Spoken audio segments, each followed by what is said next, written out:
Good afternoon. You're watching ITV News Central in the Midlands. Police have been given more time to question an 18-year-old in connection with the fatal stabbing of a teenager from Birmingham. Rapper Joshua Rubera was killed outside TC's nightclub in Selly Oak on Friday night. A post-mortem examination revealed the 18-year-old died from a stab wound to the heart. A second man, aged 19, also remains in custody. I think we need to have affirmative action with the authorities joining up with the community. We need to have a full-on approach.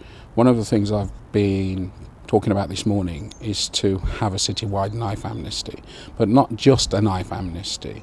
We need to have an interagency approach where we involve all sections of our communities. 2 men and a teenager have been jailed for a total of 11 years for conning thousands of pounds out of elderly men in Birmingham. Errol and Timothy Flynn and a 16-year-old who's too young to be named used dead rats to convince a pensioner his house was infested.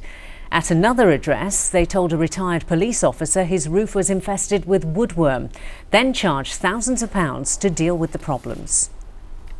Having worked on the investigation for several months now, I think myself and my colleagues were all angry at what had been going on, especially when you meet up with the victims and you can see how old and vulnerable they are.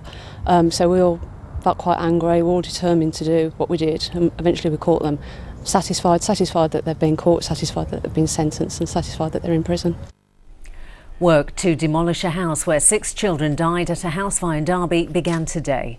Dwayne, Jade, John, Jack, Jesse and Jaden Philpott were killed when a blaze tore through their home on Victory Road last year. Their parents, Mick and Mairead Philpott, were later jailed for their manslaughter. The demolition work, which is expected to last 3 weeks, will see the house and neighbouring property razed to the ground. A snake that was on the loose at a folk festival is looking for a new home. The milk snake was spotted among the crowd of 5,000 at Moseley Park in Birmingham.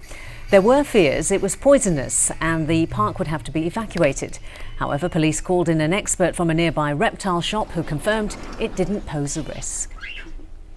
Thank goodness. Now let's get the weather forecast from Emma Jesson.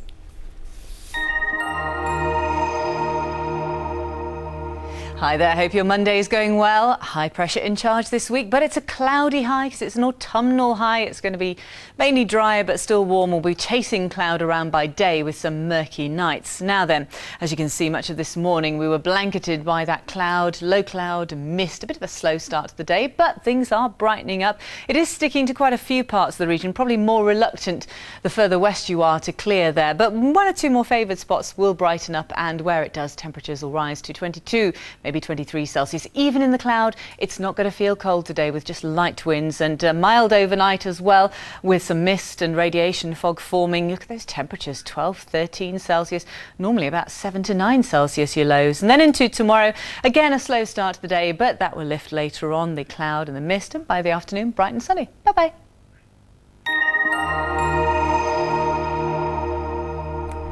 And that brings you up to date with the news this lunchtime. There are more details on our stories on the website, so just go to itv.com/central.